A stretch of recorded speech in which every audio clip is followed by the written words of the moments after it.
Energy, walking on lightning, I better be running on 10. Go till it ends, you don't wanna be one of my enemies.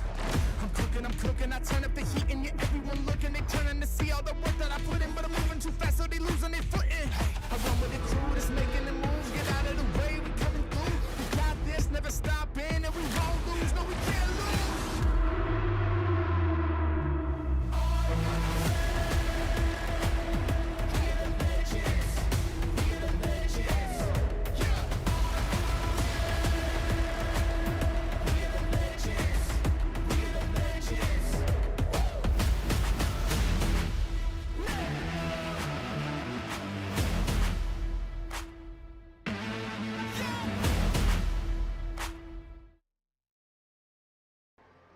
Good evening and welcome to the Indiana Hockey Broadcast Network.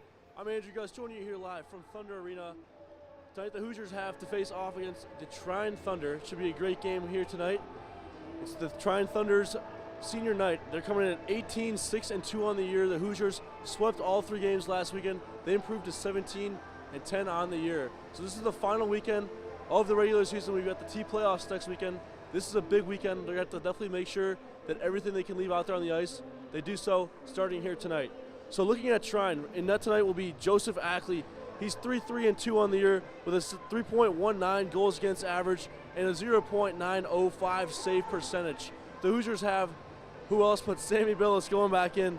Billis, 11-5, had a great game last Sunday against the Ohio State Buckeyes. He was telling us how well he was seeing the puck, and he just looked phenomenal. So we're hoping he brings that sharp edge here against the Thunder tonight. He's got a 3.45 goals against average and a 0.903 save percentage. A few players to look out for both sides. First of all, for the Thunder, Dylan Fix. He's got 18 goals and 12 assists on the season. He's having himself quite a year so far, as well as Justin Palmer. He's got 12 goals, 21 assists. And Grant Dickinson, he's got 11 goals and 14 assists. For the Hoosiers, we saw number 17, Henry Whitliff last weekend. He had a few huge hits. Great job shooting the puck from the point, and he was just really doing a great job separating the man from the puck and doing everything Coach Weiss had asked for. Ethan DiLorenzo managed to put up a point in every single game last weekend. He had 4 goals, he had 3 assists. Quite a weekend for D'Lo. We're hoping he brings that as well this weekend. Last but not least, Aiden Simino. He had 2 goals last weekend on that big game against Ohio State, and he was one of the reasons that they were able to come in and come on top victorious. Back to looking at the T. Around the league tonight, Bowling Green's facing off against Lake Superior State. That's at 7 o'clock. Dayton and Denison went off at 8 o'clock. Louisville and Dayton, again, 8 o'clock. Michigan and Kentucky, they're an 8:30 start time. Miami and Lindenwood, they'll go off at 8:50. And last but not least, Xavier and Ohio at 9:15. That game's in Ohio, in Athens. That should be a great game as well. But we'll have the coverage here for the senior night, and we'll have Indiana Hoosiers hockey here for you in just a few minutes. Just a quick reminder, you're watching the Indiana Hockey on the Indiana Hockey Broadcast Network.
Hockey at Indiana University is brought to you by the following team sponsors: Corson Fire and Security, the Blue Blazers Events Group, and Top Flight Hockey.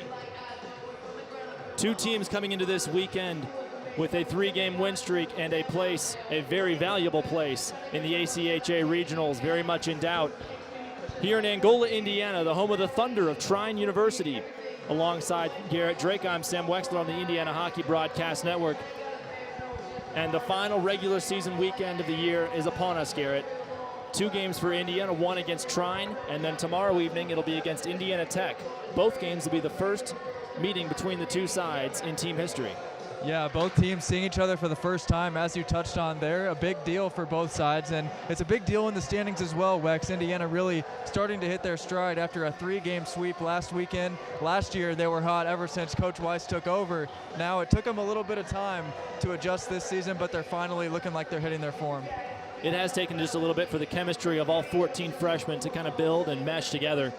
But this team is really clicking. They went into a tough environment in Ohio State on one of their 3 home rinks here. We talked about that.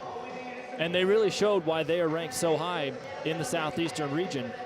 And it's no secret that the Southeastern region this year is heavily weighted with good teams. Indiana would be second in the Northeast if they were placed otherwise. But we have had a change of schedule today with the senior night activities, so we'll hop right into it.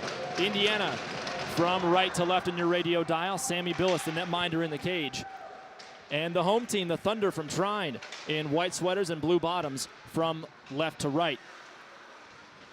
In the cage is Ackley, netminder for them. And quickly a stretch pass all the way down the ice. Here's Fox. He gets pushed around by Hawkins from behind. Backhanded shot handled by Billis. He gets turned around briefly and then rights the ship.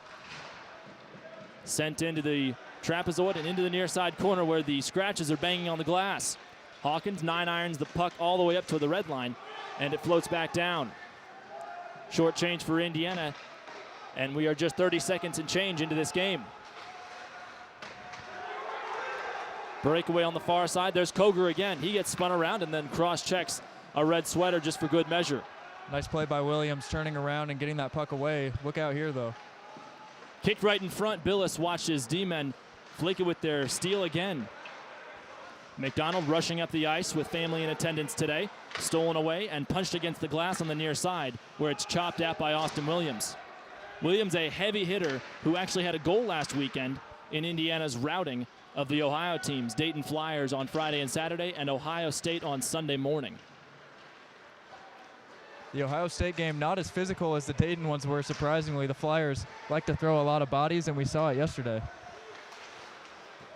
Trine coming in with a healthy win streak of their own. Davenport and Concordia of Wisconsin. Garrett, we played Concordia at the very start of the year, and it looks like they've had a bit of a shuffling of their roster.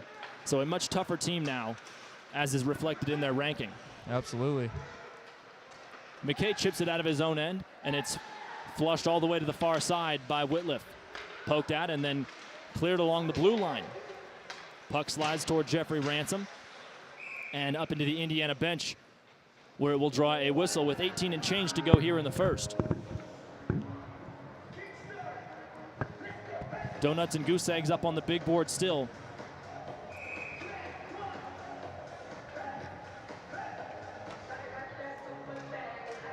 And they face off at center ice. Shots on goal so far, just 2 in the game, both of them for Trine.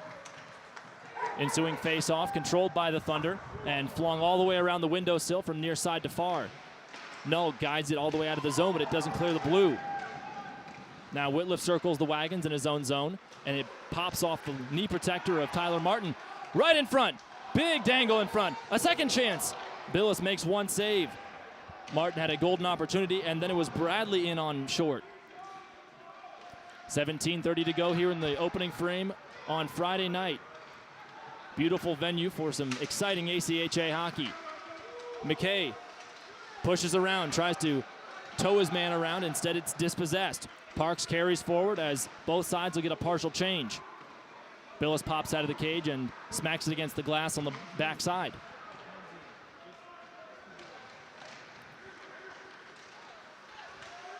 Whitliff plays it from his knees, and it slides to center ice.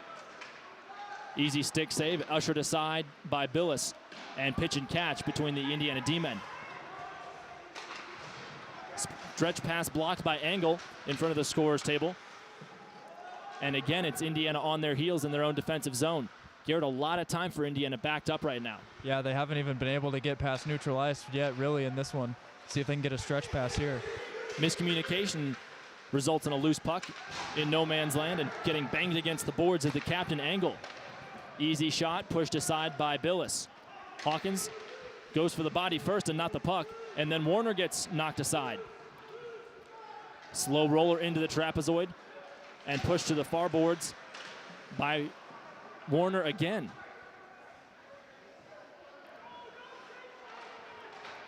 A lot of pressure for Trine so far, keeping Indiana backed up. Centering pass to no one in particular on the back post.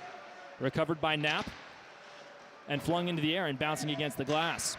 Back into the zone it goes. That was Hensley. Trine keeps the territory and hold on to possession as well. Now Bradley passes it behind the cage. Spinning around was Hensley again. Now back toward Bradley, working the goal line. Centering pass is knocked aside by the leg of an Indiana skater. Picked off by Simino, and he nearly has his pocket picked. Michele goes for a small ride, and it's dumped to the far side where Warner gains the zone. Shunts it into the corner for Castricani, leaving it for Slavin, who was charging in after the change. Trying on a rush, 3-on-3 this time. First pass blocked by Kicker as he pushes his stick in. Bradley gets dumped into a corner and fed to the near side where Williams crosses the center circle. Long shot from the high slot. Williams misses the target. We've played 5 minutes here in Angola. Still no score for either side. And Garrett, last weekend on Sunday, we jinxed it when we said we hadn't seen a goal yet. Absolutely. McDonald took a hit in the corner there as Trine brings the puck back out. Hopefully we don't see a Trine goal here and another jinx by us. Both of these clubs went to the ACHA Nationals tournament last year in St. Louis. This year it'll be in Boston, and both have high hopes and high expectations, to say the least.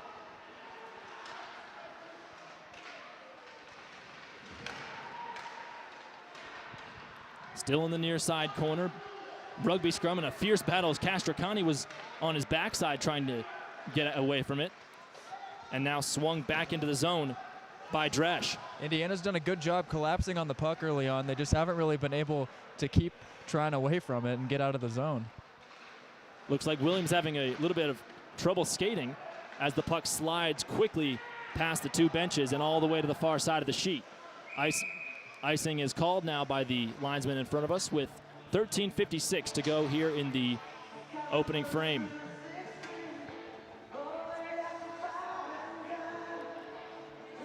The Indiana netminder tonight, Sammy Billis, played last weekend on Sunday, and if he wins tonight, we'll have a dozen wins and just 5 losses. .345 goals allowed average, and that save percentage a little bit skewed with all the time Indiana spends as of late with an extra man for the opponent.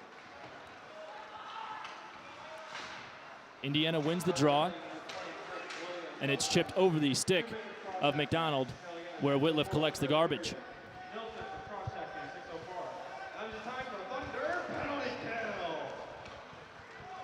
After the whistle, a penalty issued to the Trine Thunder. Big hit, so this will be an Indiana Hoosiers power play sponsored by Raising Cane's. Indiana with an extra man out there for the next 90 seconds or so. 13.5 to go. Zone cleared again by Trine. Jeremy has to retreat. Fresh legs on for Trine as they get a quick change. Still moving around. DiLorenzo dishes toward McDonald, but it's poked away from him. Big toe pick and open ice by Dickinson. Whitliff again gets trapped into the corner and has to escape. Goes after the man again. Now some pushing and shoving behind the play. Continuing here, Jeremy skating in on goal. Castricani gets a shot off.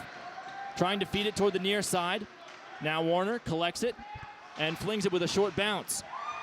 Michele spins away from a hit. Under a minute to go in this power play for Indiana, the first of the night for either side. 12:40 to go. Williams dances the circumference of the near side circle, working the goal line. Now it reemerges on the backside of the play. Has a man, backdoor. Too many men in the office. And too many cooks in the kitchen. Both Indiana skaters tried to make a one-timer, and the slap shot from the far side from Williams ends up in the glove of Atlee. 12:26 to go here in the first, and half a minute remaining on this 2-minute minor assessed against the Trine Thunder. So far, Indiana has really had the puck in the zone the entire duration of this power play. They've got 30 seconds left. Hopefully they can generate a couple more shots here. Williams slides, and his pass to the back door goes untouched. Big collision right next to the Trine bench, and now a rugby scrum with somebody's twig on the ice. A lot of bodies all in one spot. Now pushing forward with 10 seconds left on this power play. Castricani feeds right in front, pops up off a stick. McKay jamming for it. And it's sent all the way down and shipped down the river, and that's how the power play comes to a close for Indiana.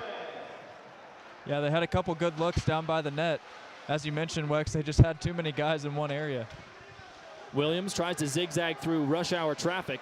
Instead, pitchforks it to the trapezoid. Chambers gets bounced against the glass, and it's flicked in toward neutral ice. Again, a roller toward the D-men for Trine as Indiana gets a change. Knocked around and a few cross checks and shoves here and there. Big collision by Chambers, and now Myers a shot through traffic.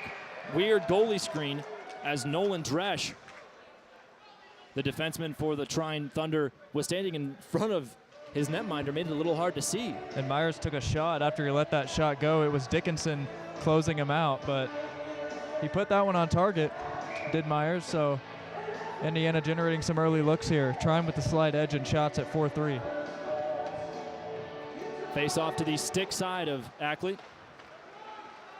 Pushed into the end zone and fed to the far side in front of the Thunder bench. Ushered along and smacking against the end zone boards. 11 minutes and change to go here in the first. Still donuts and goose eggs on the board. Little give and go pass here. Slavin, backhanded shot, misses the mark. McDonald charges in and pays the price, trying to win the puck back. 50-50 battle.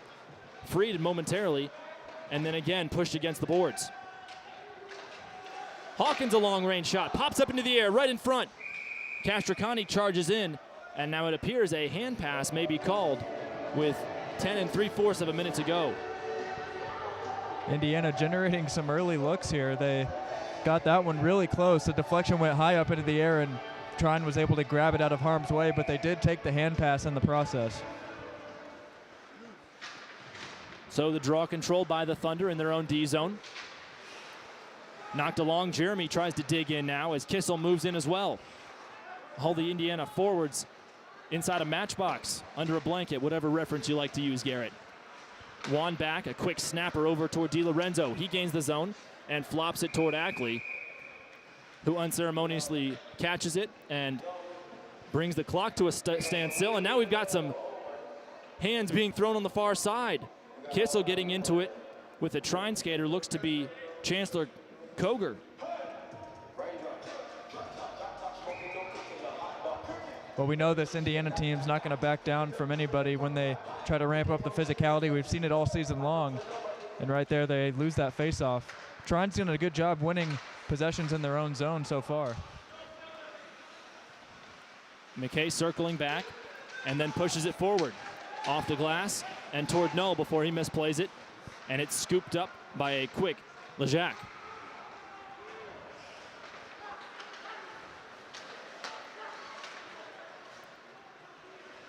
Pushed along. Again into the corner goes Lejac. He's pushed around, and Billis wraps his arm around the side of the post and freezes the puck as we are past the halfway mark in this first period and still scoreless for both sides. And Wex, 4 out of the 5 faceoffs that Trine has won has been in their own defensive zone, so they've been limiting the second chance opportunities for Indiana in that sense, and they've had a slight edge in the faceoff dot as well, which is something we've not seen from the Hoosiers recently. Draw to the wood side of Sammy Billis, the Indiana netminder. Finally clears the zone after it jumps off the stick of Jack Parks at the blue line and then pushed back in. Charging across is Martin going in with some fervor. Cleared away from Semino to Chambers, now to Michelli on a quick pass. Has no one with him and has to escape a big collision. Now Chambers into the corner and gets a push against the windshield. Chambers, little flick and then a centering pass that ends up hitting a Trine skater in the chest. Big collision from behind. Going down hard was Martin, and now we've got all kinds of fisticuffs on the near side. That was a big hit from Sim.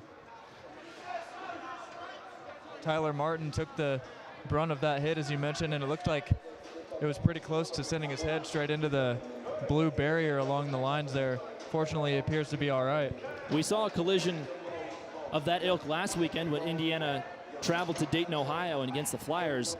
Brandenburg for Indiana was bounced against the boards so hard that there is a giant crack in the helmet that he used from that game. And they threw Sim in the box as well, so a power play for Trine. Indiana 0 for 1 with an extra man, and now Trine will have a chance to try their hand at it. It will be a misdemeanor, if you will, Garrett, just a deuce up on the board for Sim. Shots on goal right now, according to the scoreboard over to our left-hand side, 5-4 Indiana. As the aforementioned Brandenburg will move in to take the draw on the penalty kill. Tie up, finally freed as a Trine man goes sitting on his wallet. Whitliff shovels it all the way across, and it's played quickly at the goal line by Ackley. Again, push forward. Hensley tried to get a pass through, but it was intercepted. 8:51 to go here in the first, no score. Along the boards, toilet bowling from far side to near. Little back and forth to Koger. Spinning around was Fox, now ever at the blue line. Shot through traffic from Hensley, never comes. Now a shot does from the top of the point from Dresch. Indiana still on the kill. Brandenburg lunges and then gets tripped up by a headfirst dive in a white sweater. Change for both sides. Indiana gets fresh killers on as they send it all the way down the sheet. 66 seconds to go in this power play opportunity for Trine, the first of the night for them. Indiana did a nice job turning around. Whitliff had the puck, and he let his players come off and change and then just send it all the way back down. Nice play there. Lofted up into the air about shoulder height and then coming back down. Pushed across. Ackley scrambles out of the crease to try and make a play and then flings it into the corner. 35 seconds left on this power play for Trine. Fourth rank in the Central in the ACHA. In behind the cage, Billis has to turn and look at it. And 24 seconds left before Indiana gets their man Semino back. Brand new facility here as of 2017 for Trine. Fantastic sheet, and the broadcast accommodations, Garrett, I think are also quite spectacular from what we're used to. Oh yeah, we got the best of both worlds. Plenty of outlets, a table. Couldn't ask for much more. We've even got some Ethernet played right in front. Still a power play. Now it elapses, and Semino scrambles out of the box. Brandenburg has him deep and gets his pass blocked away before it's shipped the other direction. Again, Williams chops the puck against the boards and feeds to the far side for kicker. Back and forth, Jeremy leading the team in points right now. His pass is off a deflection, and Offenbach will go in for a change. Yeah, Wex, today we've got the highest internet levels we've ever seen. That puck goes out of play. Probably the equivalent of the Wi-Fi strength on a NASA rocket, I would say. 900 download speed, or upload rather. Best of both worlds, you said it, Garrett. For those of you at home, those numbers are unheard of for us, so shout out to Trine. Face off to the glove side now of Ackley. Indiana on the attack. DiLorenzo stick handling under a blanket. Now guides it to Kissel, who's dispossessed. Went into the boards hard there. Appears to be all right. Again, a little give and go intended from Jeremy toward Kissel, but it's blocked and then flopped up into the air. Hawkins moves at his own blue line, and the pass intended for Jeremy slides across for icing with 6:11 to go here in the opening frame. I haven't seen very many shots on goal. It still reads 5-5 as we're 3/4 of the way through this period, Wex. Both tendies have kind of had a chill game so far. You know, Garrett, against the Dayton Flyers on Friday night last weekend, Indiana put up 20 shots in every single period, as many as 28 in the first. And so this is definitely out of the ordinary. Is a quick flop shot right over Billis' shoulder and into the back of the net. An odd little change-up that fooled Billis. And with 6:06 to go here in the first, Trine has jumped out in front. Second goal of the year for Tyler Martin, it would appear. And a great way to get this senior night crowd jazzed here in Angola. Yeah, they got a couple shots on Billis there. He blocked the first one, but the second one kind of squibbed up into the air, and then Martin was able to put it away. Martin again has it at his stick. Centering pass to the back door. Pushed away by Simoneau. Ransom ushers it back in, and McKay spins around trying to make a pass. Stolen away by Bradley behind the cage. Leaves it for dead, and nobody was with him. Now taken over toward Michelli. He sidesteps a massive hit, and Simoneau has his eyes forward. Whitliff to the far side, entering the zone. Into the slot, between the legs. A good kick save by Ackley, it would appear. Simoneau got a good whack on that one from point blank, just went right into the blocker. Not a lot of chances for Indiana so far. Here's Michelli. His shot gets stymied as it pops up into the air. Now down the other direction, Hensley all by himself, one-man roller coaster. Weaving around, shot punched into the side by Billis.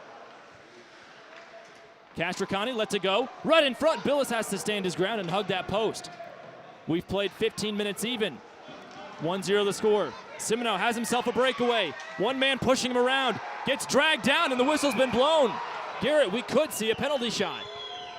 It looks like they're not going to give it to him. They probably would have signaled it by now, but Indiana going to the Raising Cane's power play. It was close. It looked like they were hip and hip. Heading to the sin bin will be Zachary Knapp.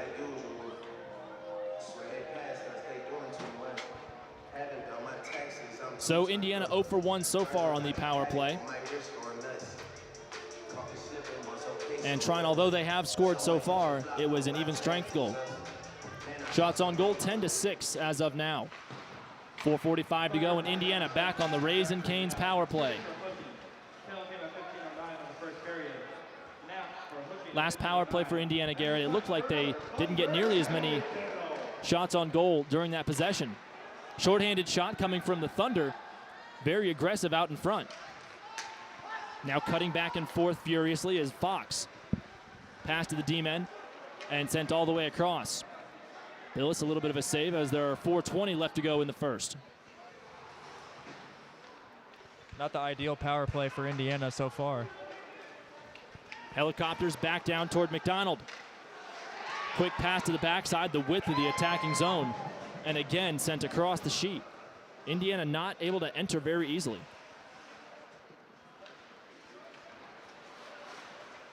McDonald again weaving around. Gets backed up and is facing the wrong direction. Punched out toward the red line. And Williams has to pick his eyes up and dipsy-do a little bit in front of the fans. Now Castricani has his pocket pick. Dylan Fox, shorthanded, in on goal, shoots. Big save by Billis. Had nobody but himself to help. Still 40 seconds left on this Raising Cane's power play for Indiana. And Garrett, I haven't counted a single shot on goal for Indiana. No, Trine's had a couple here too, so making matters even worse for the Hoosiers. Barehanded by Williams in his own zone. McKay accepts it at center ice and then lays it off toward Castricani.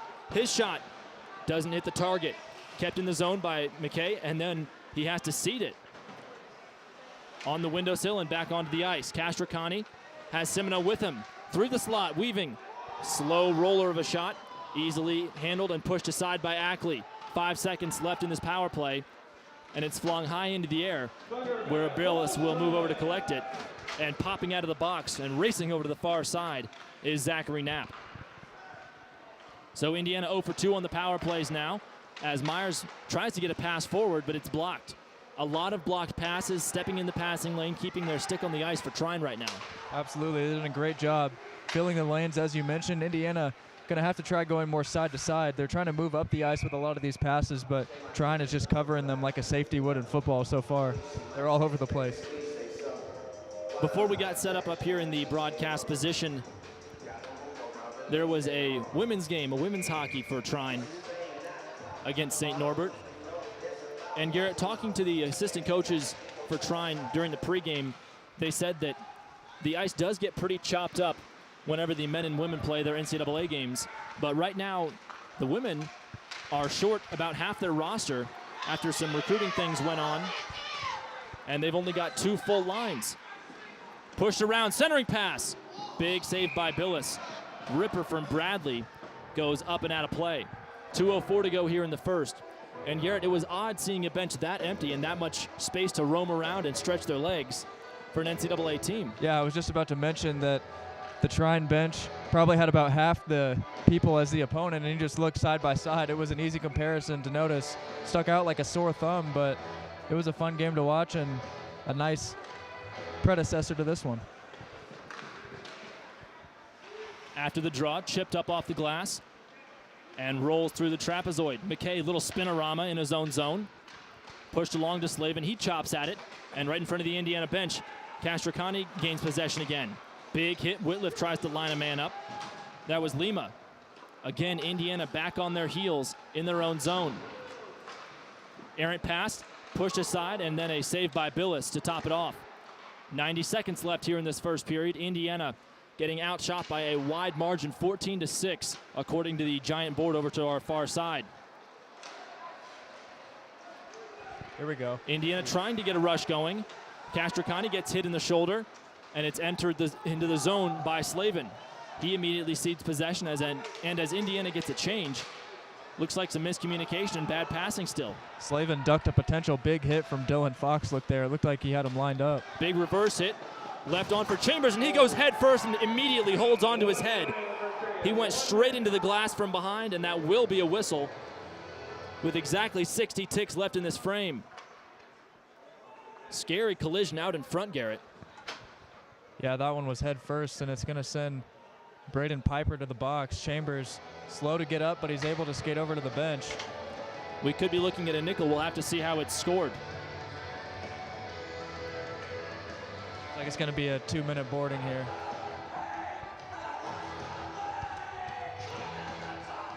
So a third chance for Indiana to go on the power play. The first two, obviously, they have failed as they trail 1-0.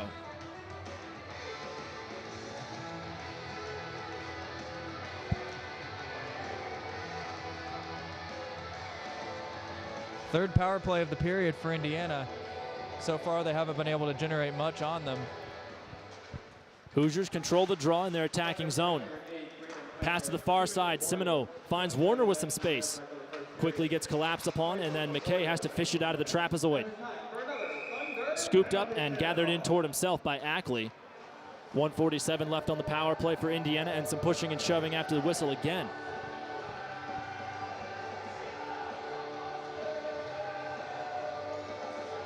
Not to mention, Wex, it is senior night for the Trine Thunder. I don't know if we've touched on that in the broadcast yet, but a big day for them, and they're going to be motivated. Indiana doing a nice job moving the puck around here, just trying to keep it in the zone for the remainder of the period and get a shot. Castricani, far dot, shot into traffic. Still on the attack. Williams has his foot kicked aside. Feed to the back door, and Castricani could not position himself. Again, Indiana trying to set up something on the power play with under 20 seconds to go in the frame. Still 1-0. Warner thinks about a shot. One-timer attempt from Williams, and he did not get much onto it. Puck flies out of play and nearly smacks the assistant coach of Trine in the head with just under 6 seconds to go. As we mentioned tonight, the Trine netminder, Joe Ackley, 3-3-2 record with a save percentage of .905 and a shutout to boot. Pretty solid numbers for a team that plays 3 netminders every now and then, so Ackley trying to separate himself a little bit. as the clock burns down right in front. One-timer for McDonald. And it's kicked aside by the Thunder. Parks put his leg out in front, and that's how this first period comes to a close. After 20 minutes, the score 1-0, and the shots on goal 14-7 in favor of the home team. Indiana hanging in there with the hits, and they do have a power play coming out of this break. Not a horrible first period for Indiana coming into Trine, having to travel 3+ hours to get here. Wex, you know they're a little bit groggy after the road trip, but only down 1-0. You'd like to see the power play generate some more looks, but early on you got to like what you see and just try to fix the little things going into the second. They're not that far off. Well, we will check the score sheet and tally up everything else. And during the intermission, we'll have Andrew Guss alongside us to recap things and hear his take on how he feels this game has gone. Until the intermission show, alongside Garrett Drake, I'm Sam Weixler. 1-0 the score, Trine on top of Indiana so far here in Angola. We'll be right back on the Indiana Hockey Broadcast Network.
we're 20 minutes away here in the books at the Thunder Arena, and the Hoosiers find themselves down 1-0. They got a shot there, 14-7.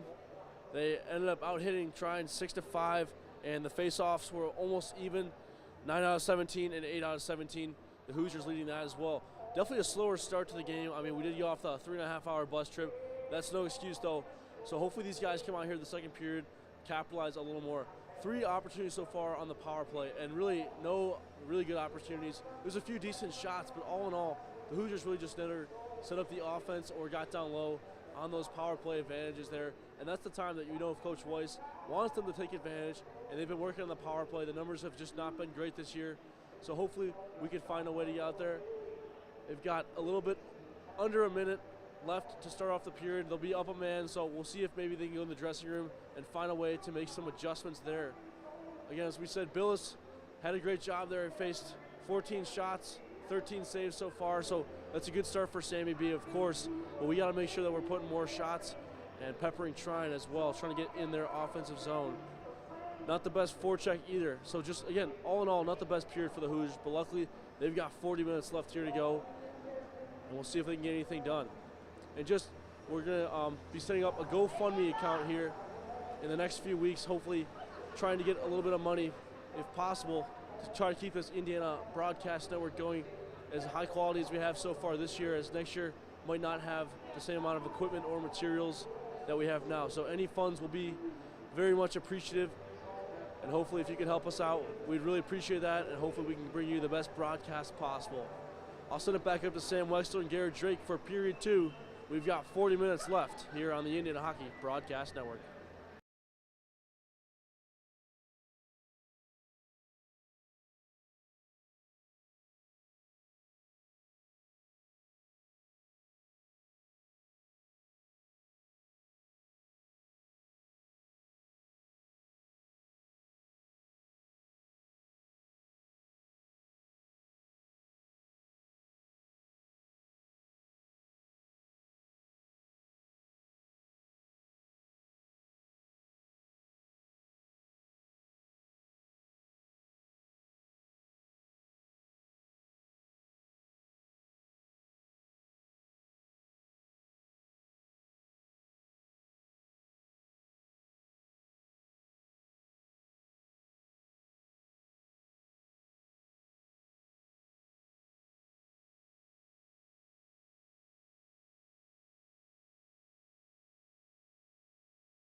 And welcome back to the Trine Thunder Ice Arena for the beginning of period number 2. I'm Garrett Drake.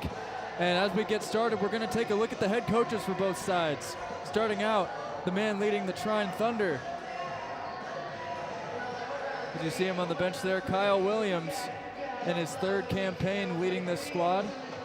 Done a solid job getting this unit together as one. And of course, Andrew Weiss, the head coach for the Hoosiers per usual. And we are ready to go here in period number 2. Opening faceoff controlled by the Thunder. And they move from right to left. Spinning off the puck and dodging a hit there was Joseph Lacage. And now Jeremy works it up. McDonald tried deking through a couple defenders there, but he got pushed away.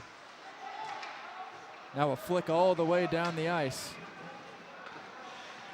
Billis comes out to play it and leaves one for Henry Whitliff. Whitliff overskates the puck a little bit there and goes back to get it. Putting on some pressure there was Grant Dickinson, but now Jeremy plays one off the boards. A couple Hoosiers players get caught offside, so they have to touch up now. And Garrett, only a few seconds left here to go, still on the man advantage, and the Hoosiers, again, still have just not done anything so far with it. Right you are, Goose. They might have a chance at a final rush here as Piper exits the box. 5th man back on for the Thunder. Indiana now 0 for 4 on the power play.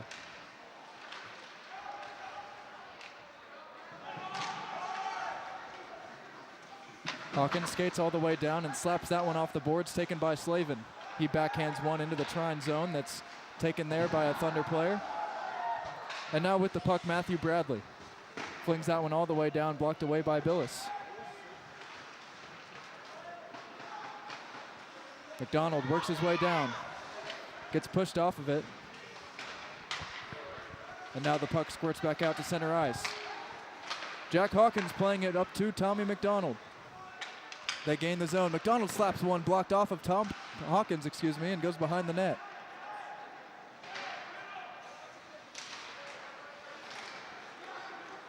The action's been going back and forth on both sides early in the 2nd frame. Now Castricani chases it down on the near boards. That one backhanded in the zone by Braden Piper, the man who just exited the box moments ago. Kicker lays a hit there and sends his man to the deck. That was Joseph Lacage taking the load of that one, as he will skate over towards the bench but stay on. Dylan Fox brings that one around to the near side, taken by Knapp. The D-man gives it away, and Castricani takes a big blow from behind as he gets pushed off the puck, and now we get a whistle, and it's going to be a penalty on, let's see here. Somebody just got ejected, and it looks like it's going to be Slavin.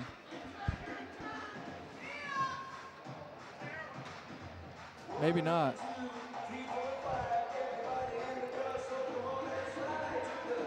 Hawkins is going to be going to the box. Looks like they didn't quite toss him. They were making the motion to get over towards the penalty box, so Jack Hawkins picks up the late hit there.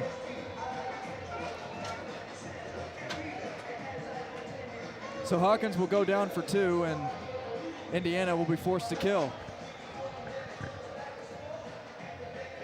It's going to be a 4-on-4 now, as Trine also with a player in the box. They call a double roughing.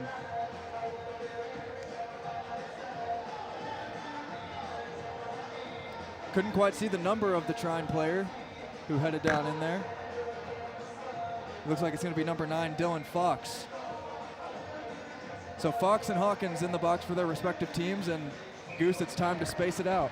4-on-4. Maybe this will be the time that the Hoosiers can step up and start playing their game. Indiana controls the face-off, and Myers plays one back to Austin Williams. Stretch pass, finds Castricani. He races into the zone. Now turns on the Jets again, but he loses it.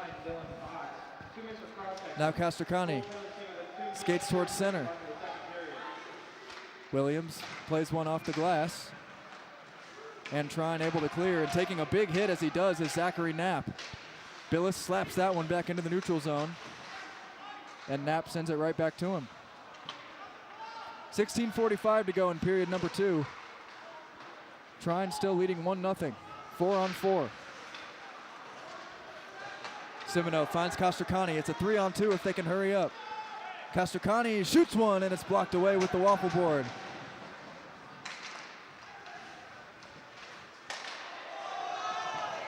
Now Whitliff blows a tire rather, and now Williams finds him again on the near boards. Whitliff gains the zone, works his way in. Whitliff dekes away. Beautiful move by Whitliff. What a goal! Henry Whitliff, my goodness. He slipped on the other end, Goose, and then he picked it up and took it all the way. And that's what happens when all the Trine fans start chirping Henry Whitliff. They have no idea what he can do. My goodness. An incredible move, Henry Whitliff, and Indiana strikes on the 4-on-4. We're tied at 1.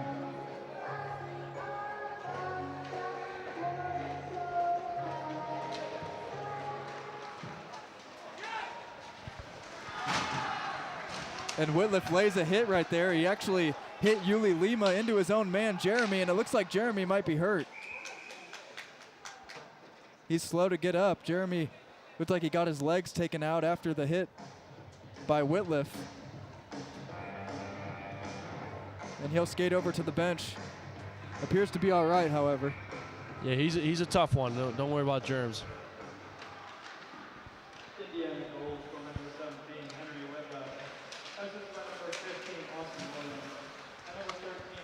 Williams and McDonald pick up the assists on the beautiful goal by the D-man Henry Whitliff.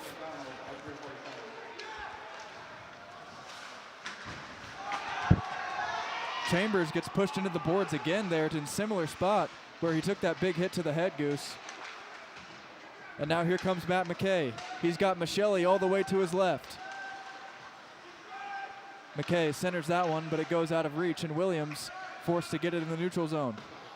He rings that one all the way around, and Chambers able to get it. 5-on-5 hockey now. Indiana strikes on the 4-on-4 to tie it. Now Lima gains the zone, backhands one towards Billis that goes wide. Now down low, the captain, Dylan Fox, fighting for possession, and he loses it. 2 number 9s chasing after it with Fox and Chambers. And Chambers able to slap it out of there momentarily, now loses possession. Backhand pass to the slot, but nobody was there. Kicker hits the deck. Fox slaps one that's blocked beautifully by Chambers. Andrew Chambers doing the dirty work as he normally does, getting in the way of shots. And getting all the way in on net and getting flipped into the goal. Right there for Trine was Joseph Lajkaj. And Goose, one thing I noticed pregame, they do have the rubber pallets to hold the net in place, similar to the NHL and Division I rinks, so better player safety here at Trine. You're absolutely right about that. I mean, this whole facility is just pretty awesome. There was a D3 women's game before this, and it was just crazy seeing them go out there with all the ice equipment and making it look perfect. And quite a treat to be playing here. We won't have to worry about the Zamboni ruining the ice, we imagine. Yeah. The Zamboni is definitely a lot newer than the one at the Frank. Wex mentioned this building opened in 2017, so you got to think the Zamboni is from a similar year. McDonald was in hot pursuit of the puck there, but Trine able to win the race. Now pushing and shoving between Warner and Dickinson along the Indiana bench, and the puck goes all the way behind Billis. McDonald flips that one up, and it's kept in the zone. Dickinson slaps that one on. Blocked away by Leo Warner as he pushes a man into the boards. Now behind the play, Warner getting shoved down to the ice. He and Tyler Martin were getting into it. Centering pass gets blocked away. Warner actually sent Martin into the way of that shot. Now a zero angle gets blocked by Billis. Dickinson from nearly behind the net let that one go, and a deflection goes by. Billis makes a couple good saves on it. Now a puck out front, and it goes high into the netting. My goodness. Matthew Bradley had a good look from the slot. He just skied it. The Hoosiers are lucky to have Sammy Bellis in that right there. That was a close call, to say the least. Shots galore. Sammy Bellis standing tall.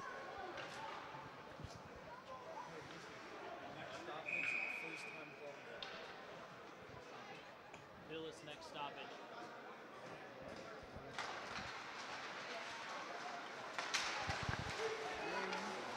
Trine able to control the faceoff there.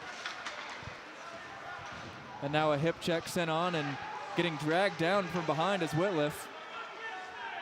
And they get tangled up into the corner there. Now on the far side, Whitliff comes back into the play. He finds Simoneau streaking in and takes a big hit after he lets that one go. He's not going to like that one. Michelli sends a shot on that gets blocked away. And we're going to get a whistle. And behind the play, McKay is going at it behind the net. And it looked like it was the man who laid the hit on Whitliff. It was Nolan Dresch, the D-man, and McKay standing up for his player right there.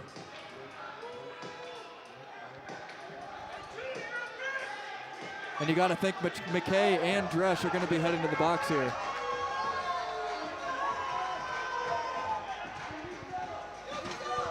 You want to get mad at McKay there, but you can't get mad at him there. That was kind of a dirty hit. And yeah, he's the one who laid the hit on Whitliff right by us, and McKay chased him down.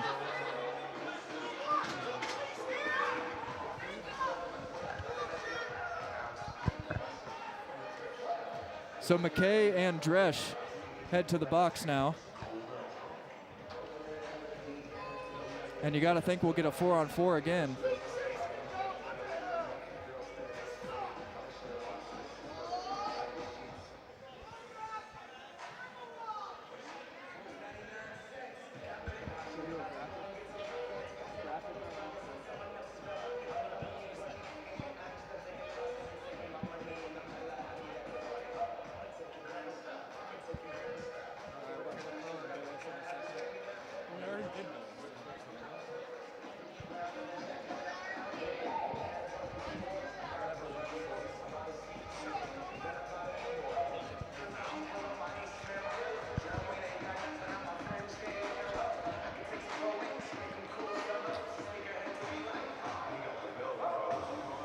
The officials still trying to sort things out here, talking with Drew Michelli and Dylan Fox.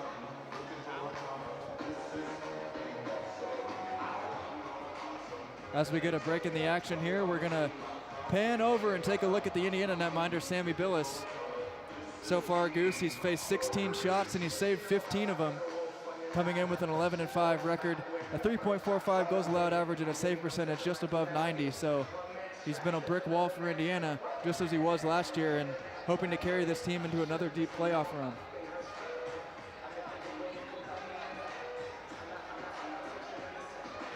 And it seems like we're close to reaching a decision. Yeah, the last words with Coach Weiss, it looks like, are being said. Explain to both the coaches, who I'm sure both are wondering what's going on with a big hit and then a player chasing another one down the length of the ice and tackling him to the ice. So whatever the referees figured out, they're giving 2 minutes aside.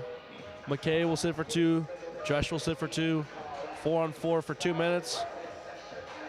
And I don't know, last time the Hoosiers had a 4-on-4, G, it worked out pretty well. So we'll see if maybe we can get something brewing again here.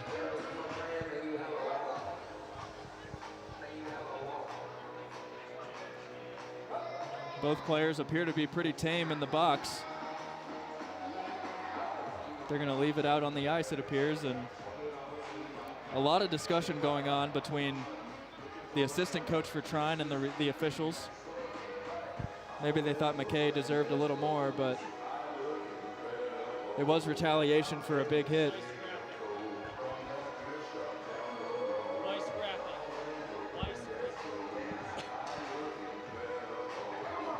Now head coach Andrew Weiss getting an earful from the linesman, trying to figure out what the heck happened there. So we've got everything going on here, Goose.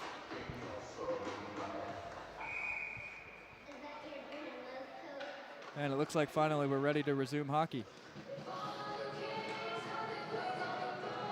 And the Hoosiers sent out 4 speedsters: Castricane, Jerami, Williams, and then number 7, that's kicker. All speedsters. Now a cross-ice pass blocked away by Austin Williams. A dangerous opportunity as Fox was streaking in. Now here comes Jeremy the other way. Puts on the brake, shoots one, and it goes wide near the glove of Ackley right there. Just a little bit wide.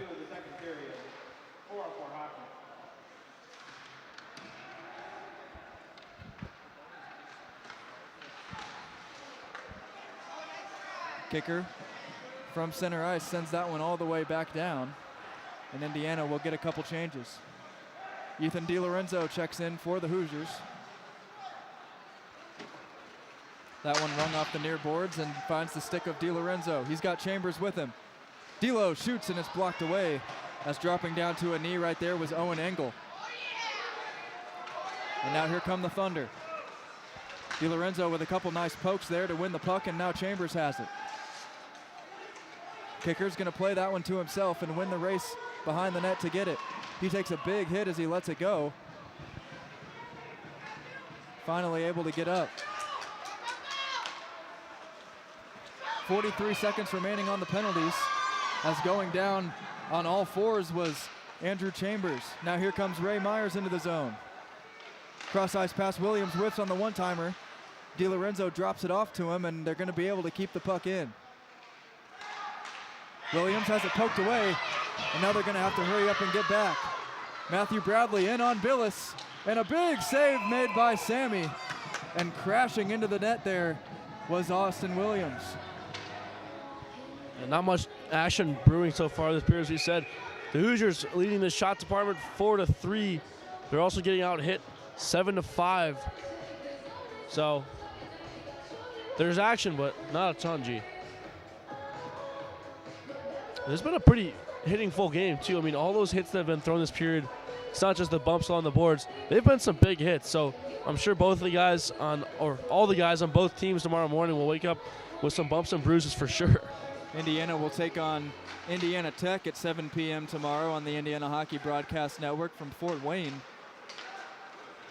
So the hotel they're staying at tonight is about 20 minutes, 25-minute drive from here. So we'll post up there for the night and then head to Fort Wayne at about 1 p.m. tomorrow. Myers shoots one, and that one goes high. He got tripped up as he let it go by Nate Ryder, and now McKay and Dresch will exit the box.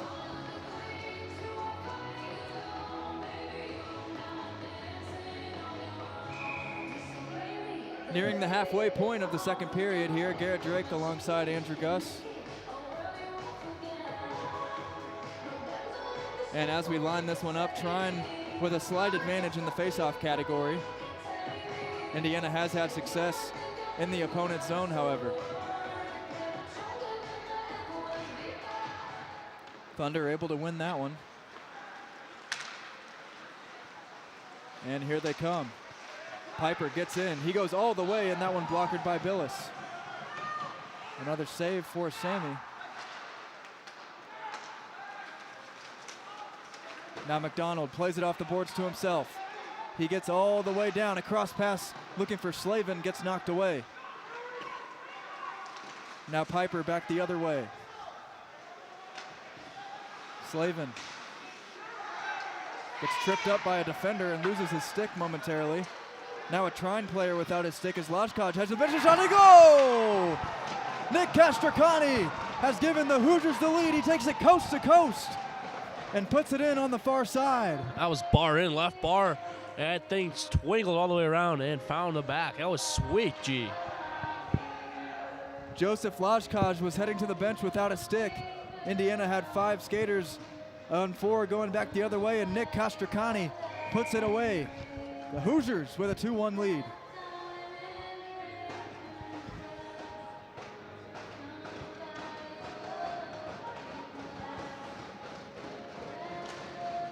Brandenburg controls the faceoff in the neutral zone. And now he works the other way with it. He ducks a big hit and plays it down. Jack Knoll in pursuit of the puck. Now Offenbach plays it over to Knoll. Takes a big hit as he does. Now all the way across they find Williams.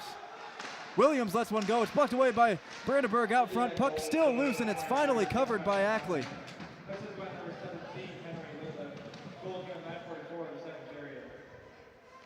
And Whitliff picks up the assist on that goal, Goose.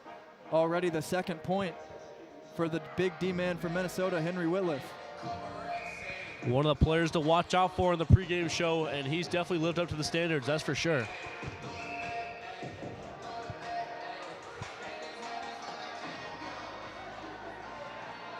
So we'll line it up, 9:52 to go. Indiana leads 2-1. Offenbach wins the draw. And now behind the play, Williams gets his sticks shattered as he was going at it with Tyler Martin. So he'll have to go get a new twig from the bench. Not going to be happy about that. No, and that's funny. You see he broke it right near the knob, and that's not the first one he's broken right there. It's a weird spot. Sticks don't normally break in that spot. It looked like he took a couple slashes to the top of the stick there, so that definitely didn't help things. It's going to send him an invoice for the twig. Yeah, absolutely. Wish you could do that. Find a player on their team for breaking your stick.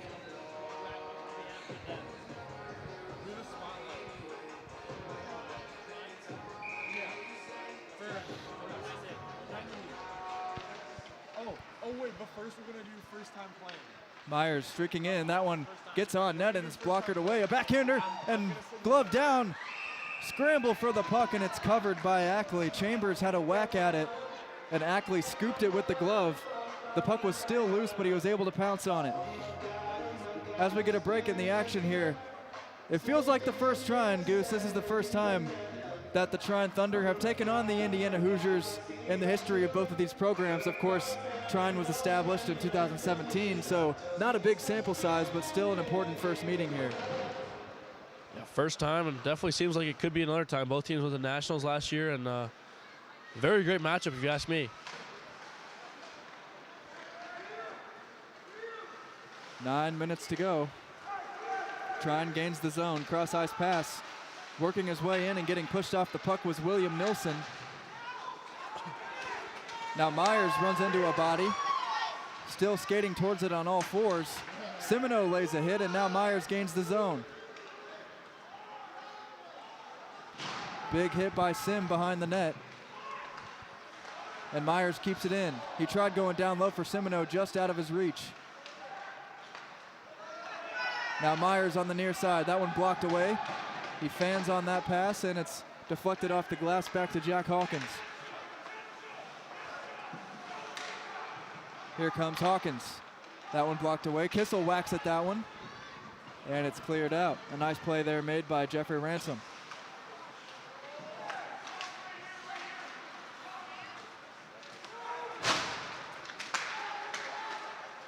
Lajkaj sends that one into the corner. Kept in and backhanded by Zachary Knapp. Now behind the net, Fox looks for a pass. All the way across, just out of the reach of Owen Engel. And now McKay has that one poked. It's a 3-on-2 for Trine. Jeremy able to get back into it now.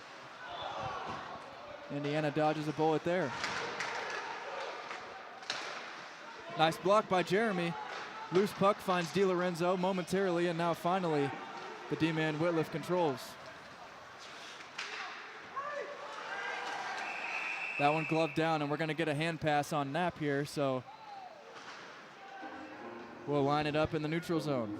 And geez, we said it is the first time, so we don't really know this Trine team very well at all. From what I've gotten here so far, the first period, they came out as a very confident team, and it still seems like they're playing with a lot of confidence in their stick. I think the Hoosiers are going to have to find a way to bury a few more goals and hopefully help Sammy Billis out to become successful in this game, because you know for sure they're not giving up just down one goal. Billis has been outstanding early on in this one. 18 saves on 19 shots faced. As Whitliff hits the deck behind Billis. Trine putting on some pressure here. From the blue line, sent on, blocked away by Billis. Zachary Knapp let that one go. Now here comes McDonald. All the way in. Tommy has that one poked away by Knapp at the last second. Tyler Martin. Down low, Bradley. Looking for a pass, but it goes right to Castricani. Now Kicker with it. Just missed the stick of Slavin, and they'll ring that one all the way down to get a change. 6:27 to go, period number 2, as McKay gets dumped. Now a cross ice pass, what a block. Kicker poked that one away, and that was a danger zone opportunity and a goal. Nolan Dresch from the blue line gets it past Billis, and we're tied at 2. Just when you thought they dodged a bullet, Goose, Dresch sends it in from long range.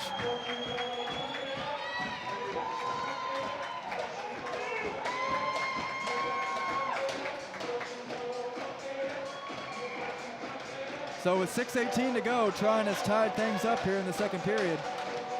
And we expected this to be a good game, and it just got even better.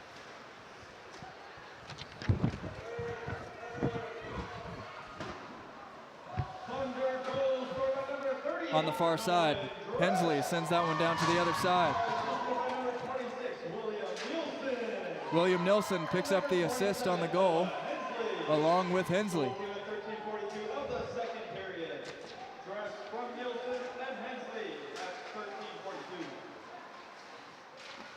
Now down low. Hawkins whacks that one over to Knoll. Now from the point, Brandenburg lays a hit and they score again. It's Hensley. He picked up the assist on the Dresch goal, and Noah Hensley has put Trine up 3-2.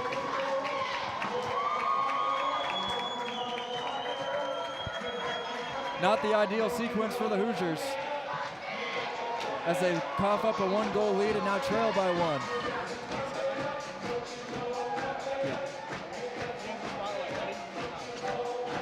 Coming into today, Noah Hensley led the team with 19 goals and 38 points. And Goose, you can now bump his point total up to 40, and that was his 20th goal of the season right there.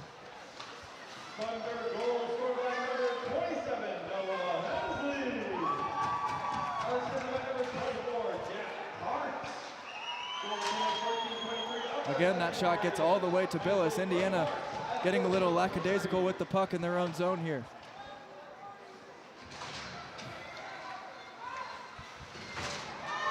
Now Semino gets all the way down, finds Chambers. A backhanded pass to Michelli, gets blocked away, and now here comes Trine the other way. Dylan Fox has that one blocked by kicker. 4:54 to go in the period here.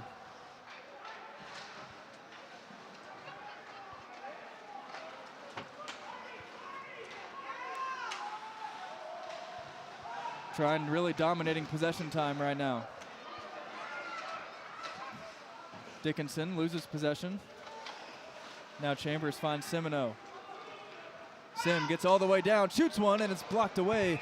That one nearly squirted past Ackley right there, but he's able to make the save. What are we doing? No graphing. We already did Hensley after the goal.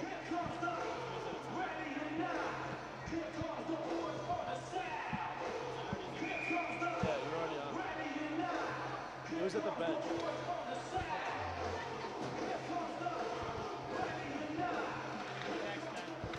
What? We don't have anything. Everything's done.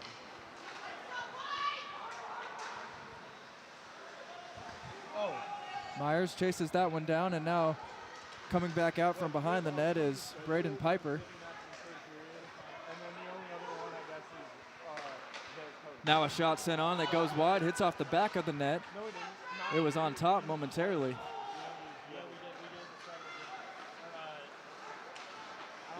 Now a centering pass and a shot goes wide.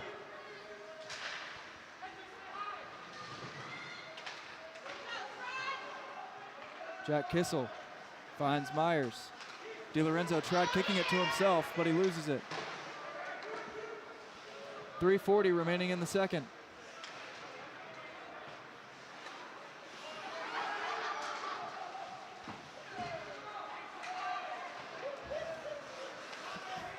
After a break in the action, Jeremy tried getting into the zone, but he was poked away. Whitliff lays a check. And now coming in, Koger centers one. And a shot fanned on right there by Lajkaj.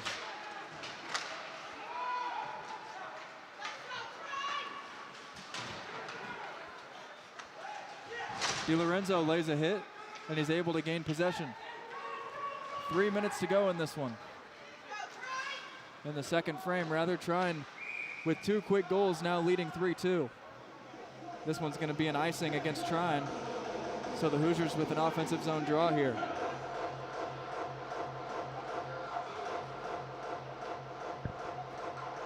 It looks like we're in for a heck of a third period here as things have all but leveled out. Indiana stole the momentum for a second, but then the Thunder took it back quick.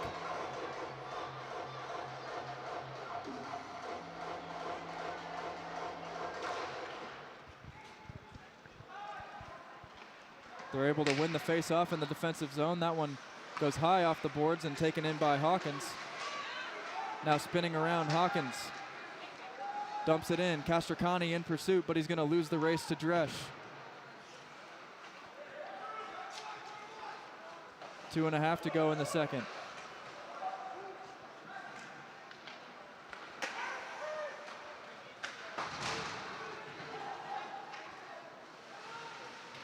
Big hit behind the net. Hawkins putting the body on Martin.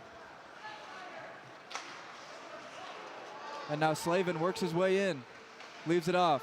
Castracani toe drags, and that one got pushed away, and he takes a big hit behind the play as well as he loses his stick momentarily. Now back the other way. Ryder gives it away. McDonald finds Slavin again. 1:48 to go as Slavin works his way in. He goes behind the net now and gets pressed up against the glass. Williams, fresh off the bench, able to keep possession. And they're going to call that one offsides.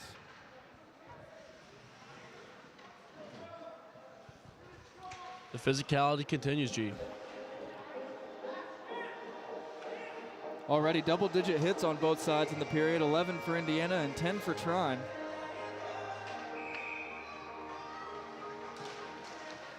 And the intensity continuing to pick up here.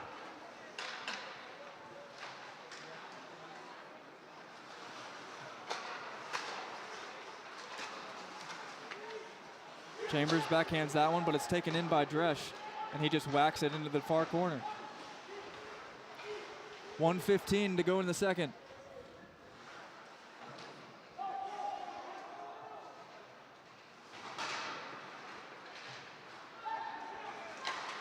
Engel sends that one in, but it hits a couple bodies, and coming out with it is Chambers. And that puck goes into the bench. 56 seconds remaining in the second.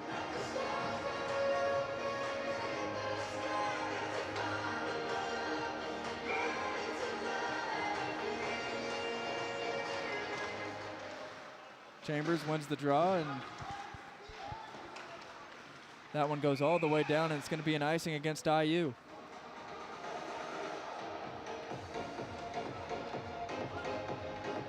All of a sudden, it feels like there's not a whole lot of energy on both sides on the ice right now. Yeah, I mean, both teams have matched each other's energy, competitiveness, and fire. I mean, when they slow down, they both slow down at the same time. So it's definitely a dog race, that's for sure.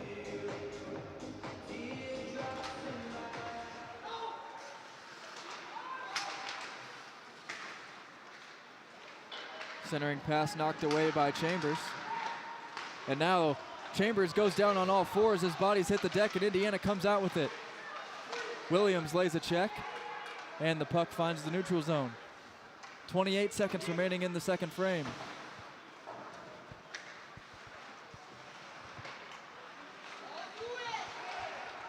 Blowing a tire there was Lajkaj. Now down to 15 seconds. Kicker gets checked off the puck.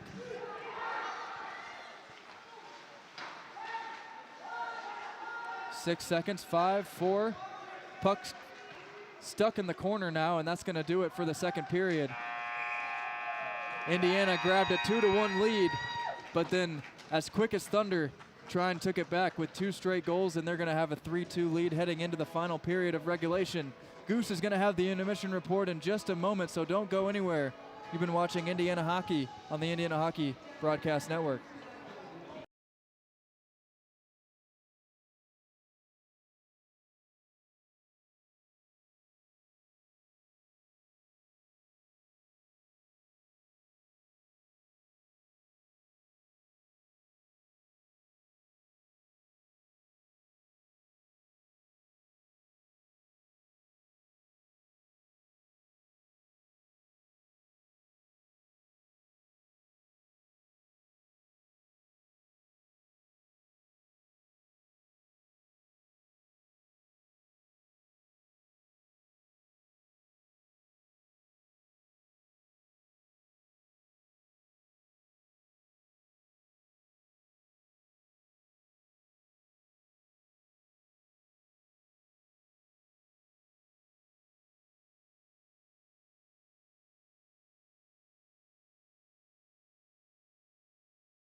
Welcome back to the Indiana Hockey Broadcast Network. Joined alongside Henry Whitliff.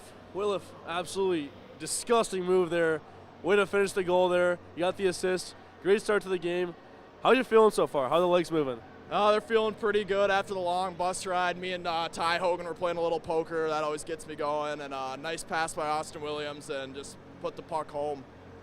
Amazing. We love it. This Trine team's pretty darn good. They're number 8 so far ranked. They went to nationals as well as our guys last year. So this is definitely a tough hockey team from my opinion. I'm sure you guys are feeling the same way. We got 20 minutes left. We're down 1 goal. What do we need to do to find a way to get back in this thing and close them down? Well, we're not scared of these old heads. They're all like 24 years old, and we're way younger, so we'll be fresh for the third period here for sure. We'll be getting pucks deep, banging bonds, and we'll win this game. That's all she wrote. I mean, that's phenomenal. We'll send it back up to Weixler period 3, and let's get this job done.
Hockey at Indiana University is brought to you by the following team sponsors: Corson Fire and Security, the Blue Blazers Events Group, and Top Flight Hockey.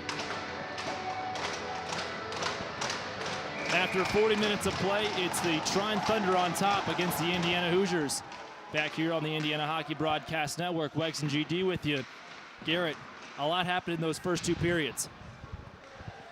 A lot would be an understatement, Wex. The second was a barrage of offense from both sides. Indiana jumped out to a 1-goal lead, but then Trine answered with 2 quick ones, and that's where we stand right now. Henry Whitliff had some interesting comments during the intermission after getting a point today. Indiana again in their crimson sweaters from right to left. 3-2 the score, Indiana trailing. Shot from Michele ends up in the chin of Lejac. Into the trapezoid and toward the far side before being pushed back where it came. Michele gives up to Chambers, and he feeds to the far side half-dashers. Flipped up and 9-ironed all the way across. Interception by Warner. He gains the zone, has numbers with him. Centering pass right in front. Doesn't find a red sweater. Now moving the opposite direction is Piper on the counterattack. Dishes toward Hensley. To the near side now, that's Ryder. Pass through traffic, intercepted. McDonald picks his eyes up. Has 2 men with him, a 3-on-2 rush. Kastrikani far side. Throws on the brakes and peels back. Errant pass, bobbles toward Bradley in the near side corner. In the first period, it was a lot of time on the attack for the Thunder, and Indiana had to be on their toes for that entire time. Yeah, they were playing defensive for a majority of the period, with exception to that little burst of offense they had, which was only about a couple minutes. 18 minutes and change to go here in the third. Indiana trails by 1. 2 goals in that middle frame for both sides. Picked off by McDonald. 2-on-2 rush. Has some space. Now has Slavin trailing him. Shot goes up into the sweater of Dresch and then redirected into the corner. Played across the center circle logo. Martin gives it up on toward Dickinson. His shot gets pushed away. Rugby scrum in the near side corner. Little fisticuffs by Martin, getting pushed around by Jeremy. Whitliff tries to zing one across the blue line, but it stays in the zone. Now pushed around, Dickinson holds on, a good shot. Through a couple of bodies, controlled by Billis with 17.5 to go here in the final frame. And really, Wex, both of the goals for Indiana in the second frame came just taking it coast to coast off of a defensive play. So Indiana been struggling to move down into the O zone, but early on, things are looking good in the third. Nice block out front by Williams, and he lays a big hit as well. Into the far corner, stopping it on a dime is Engel. He gets pressured in, and Fox has to come help. Flipped up back into the air. Fox regaining possession now, being manhandled from behind. That was Kicker. Pass kept in the zone. Knapp moves in, shot high into the netting. And the clock will stop at 3 ticks, under 17 to play.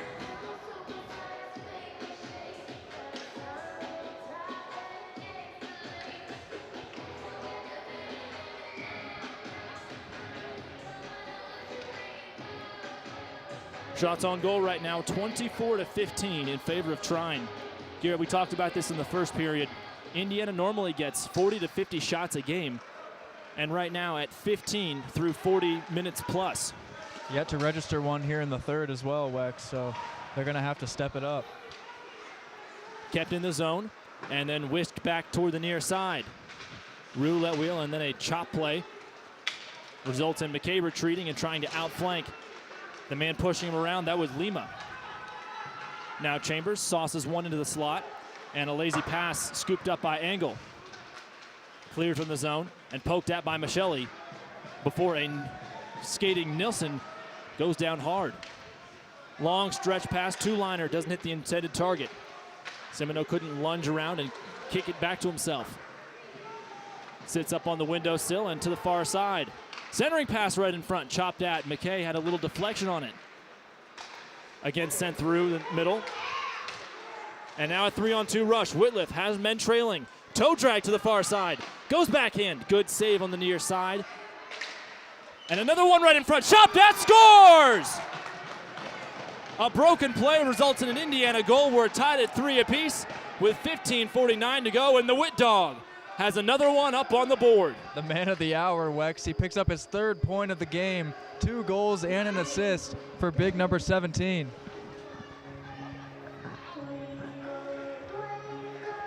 Garrett, I've got to say it's a first for me hearing a stadium PA crew play nursery rhymes and other songs of that sort after the opposing team scores.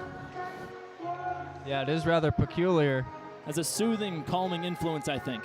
15:49 to go here in the third. 3-3 the score. Henry Whitliff ties things up. Slavin bounces his man against his own bench, and the puck flies and smacks the Indiana backup goalie, McCaskey.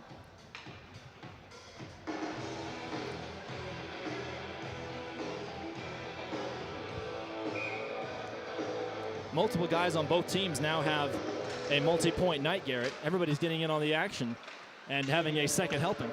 Absolutely. They're sharing the love. Face-off push forward, a big collision at the blue line. Parks goes down onto his wallet. Billis slams his leather on top of the puck to freeze things with 15.5 to go.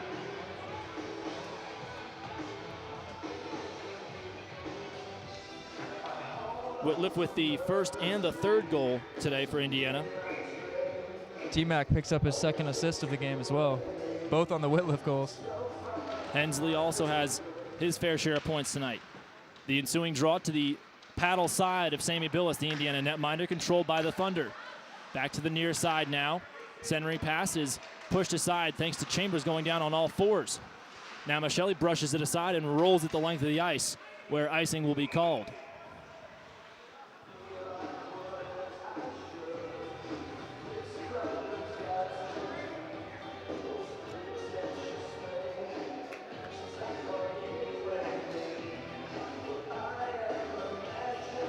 Garrett, it looks like hits have been pretty even right now. Both sides had 11 hits in that middle frame. Yeah, and they really stepped up the physicality in the second as well, as we see another one. Indiana jumping out of the gate already with 5 in this third. Big hit from Hawkins as the puck slides, controlled by no one, finally over toward the half-dashers and into the near side corner. 5 minutes or so have elapsed here in the third period. Dangling around is Bradley. Tries to make a pass, and instead it's picked off. Here comes Michelli, weaving back and forth, chopped at by Chambers, who misplayed it. And now into the Indiana defensive zone. Michelli gets hit in the back of the head, and it's punched against the glass by Knapp. To the backside of the play, uncontrolled. Now toward Fox, right in front. Big save by Billis. May have gotten a piece of his glove onto it. Collected in the near side corner by Bradley, and then sent all the way across where Michelli pushes it free of the zone. Quick change for both sides. And Garrett, it looks like both of these teams are quite tired. A lot of physicality and a lot of fast skating. Ooh, big hit there. Brandenburg hit the ice. Under 14 to play in regulation. Tie ball game here in Angola, Indiana. The first meeting between these two sides, Indiana and Trine University.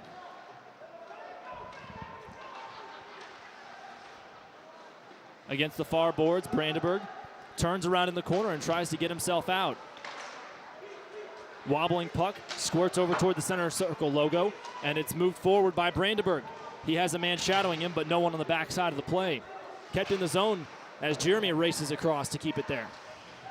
DiLorenzo lets it roll back toward Brandenburg along the goal line, and now fished out by Piper. He pushes a man down, but it's kept in the zone. A long shot from the blue line smacks the front leg of a Trine skater, and the puck pops up and hits the netting with 13:10 to go here in the third. The energy is really going to start to pick up here. There was a moment in the second where things kind of hit a lull in the final minutes of that period and the beginning of this one, but ever since the Whitliff goal, both sides seem to be re-energized and getting desperate. And in that second period, Garrett, when you guys had the call, I could tell the crowd was very energized. The Trine parents and students really giving it a full-throated vocal effort here. Oh yeah, they've been loud tonight. They've got fans up in the suite above the benches as well here. Very nice facility. Fantastic effort from both sides so far. Indiana will win the draw on the near side on the attacking zone. Sliding between the legs of Dylan Fox, eventually freed, and Indiana moves back toward neutral ice. Slid into the zone and into the trapezoid where Ackley moves out and makes a stop. Hands it off to a D-man, Dresch. Dresch forces Slavin to lose his twig and then ropes it against the boards. To the backside, right in front, Bills makes the save and then pushes it aside as the net comes off its moorings. And now a whistle being blown and a call will be made by the referee on our near side here. Slavin's going to the box. Well, Slavin lost his twig and now will be reprimanded for something else.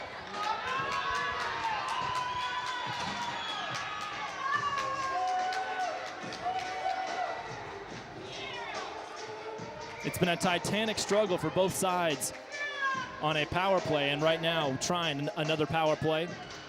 Indiana did score in a 4-on-4 in that second frame though, Garrett. Hoosiers win the draw, shipped down the river to the far corner diagonally. 12.5 to go here in regulation. A field goal apiece, 3-3 the score between Trine and IU.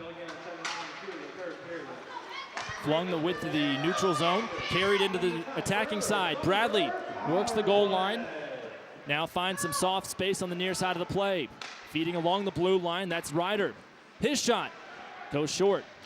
Kicker bounces his man Dickinson against the glass. Now moved around. One of the goal scorers already, Martin, twirls around, and then Pyle drives a man to the ice. That'll be a call. And so that will end the Trine power play. They didn't even get 45 seconds out of that, Garrett. Very fortunate break for the Hoosiers right there, as that would have been the kill of the game. And now we're back to even strength.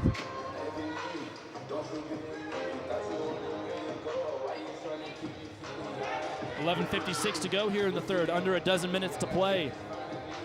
And after Slavin had to sit down and unbuckle his chin strap to take a breather, it'll be a 4-on-4 now. Penalty going against Chancellor Koger there. Actually, no, it's Tyler Martin, number 13. Hard to see the numbers of the guys when you're right on top of them. And now it looks like another man for Trine has been sent to the box. It's going to be number 37, Rhett Gulata. So let's see. Indiana's got a 4-on-3, it looks like, Wex. No, it's 4-on-4. I stand corrected. Be that as it may, 1:05 left on the penalty to Slavin. Pushing back against Indiana. Here comes Dylan Fox by himself. Throws on the brakes hard. Now turns around, weaves through traffic. Pushed aside by McKay. 4-on-4 for the next 50 seconds before it turns into an Indiana Hoosiers power play, sponsored by Raising Cane's. Michelli stretching forward. Castricani nutmegs a man, in on goal. Runs out of real estate. Sharp angled shot is scooped up by the Thunder. 11:11 to go here in the third. Whitliff surveys the scene and now fires quickly to McKay. His shot goes high over the head of the Trine netminder and is gloved safely. Man, that one got on Ackley quick too. He had to reach the glove above his head, as you mentioned, to grab that one, but looked like he almost didn't see it coming. 25 seconds left on the Slavin penalty and 69 seconds left on the penalty being assessed to Tyler Martin of Trine. Still a little confused on how Gulata ended up in the box as well, but put it down as a roughing. Garrett, it could be that he is serving a misconduct, or it will eventually. Rushing forward is Bradley, has a man to the backside. Centering pass just past the outreach stick of Dickinson. Flopped at the blue line, but kept in the zone. There's Knapp turning around into the far side corner. Half a dozen seconds before Slavin will jump onto the ice. Good handoff to Jeremy. All by himself now, gets pushed aside, but keeps on moving. 5-on-4 power play. Shot on goal from a sharp angle along the goal line. Pushed aside by Ackley. Half a minute to go on this power play for Indiana. Already halfway through the period here, Wex. It's only going to get tighter. Shots on goal throughout the game, 30-22 in favor of Trine. But here in the third, Indiana winning that shot on goal battle. Quarter of a minute to go before it's 5-a-side yet again. Quarterbacking the offense from the retreating zone was Williams, and then being dragged down to the ice was Castricani. He goes full out sprawling, and that will be an offside, and then some more pushing and shoving after the whistle. Williams gets bounced aside. And now we've got fisticuffs as punches are being thrown somewhere in that melee. My goodness, Jack Parse is infuriated. Hensley also doing some pushing and shoving. He and Simino have been going back and forth this entire game, Garrett. Yeah, and it's going to take a minute to sort this one out. We're going to see multiple penalties on multiple players on both teams, it looks like.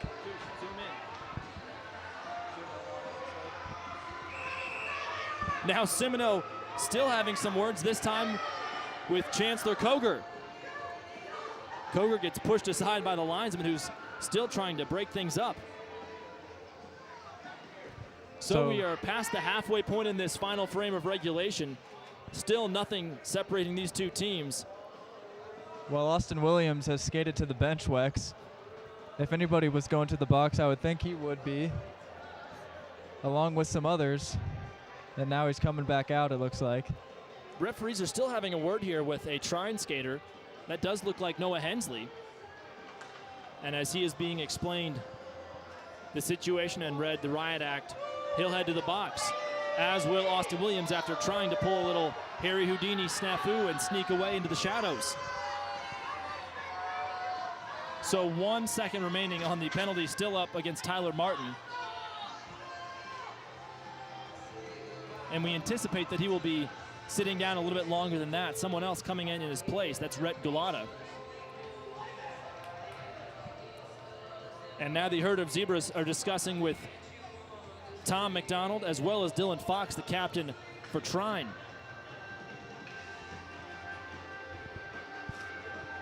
Garrett, a whole lot to sort out. Must be a mess of paperwork. No question about that. I'm filling out my own paperwork here, Wex, and the penalty column is starting to fill up on both sides. Looking at the upcoming schedule for Indiana, the penultimate game of the regular season tonight, you're watching it against Trine.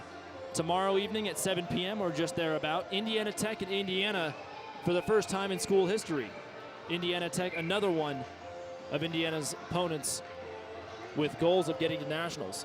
Absolutely, 2 first-time matchups this weekend, so big couple days for the Hoosiers to end the regular season and get ready for the T-tournament as defending champs. Gee, it looks like we've got some former Indiana Hoosier hockey players in the chat on YouTube right now. What's up, boys? Whitliff zigzagging in neutral zone, and now giving it up on a bouncer toward Jeremy. Jeremy's able to tap it down, and then sets up shop in the trapezoid. Carries the mail and then kicks it back toward DiLorenzo. Knocked forward again, Jeremy on a give and go, handing it off to DiLorenzo. He's got some space near side. Shot doesn't hit the target. Rolling all the way to the edge of the Trine bench, where it's feathered back toward DiLorenzo. Whitliff stopped it and then gave it up. Sailing high into the air, off the hands of an Indiana skater. Jeremy doesn't see it until the last moment. Collected by Ray Myers calmly, and then he dumps it against the boards. 1 minute to go in this 4-on-4 situation.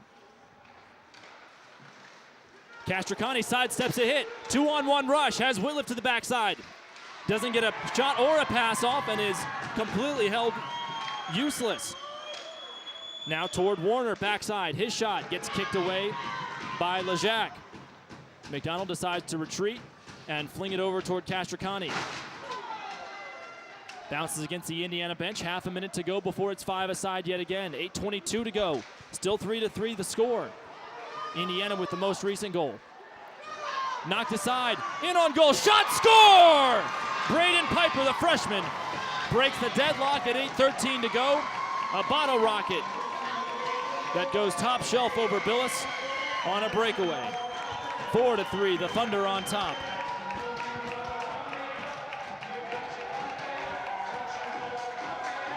And for Piper, his 4th goal of the year.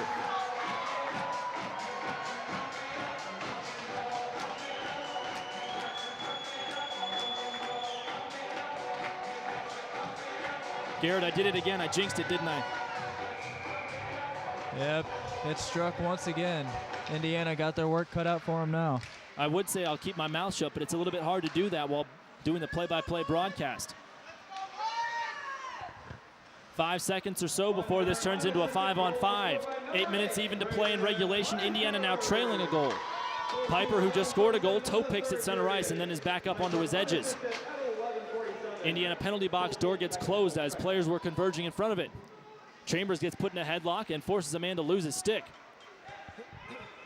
Tie up in the corner on the near side. And Indiana flings it across.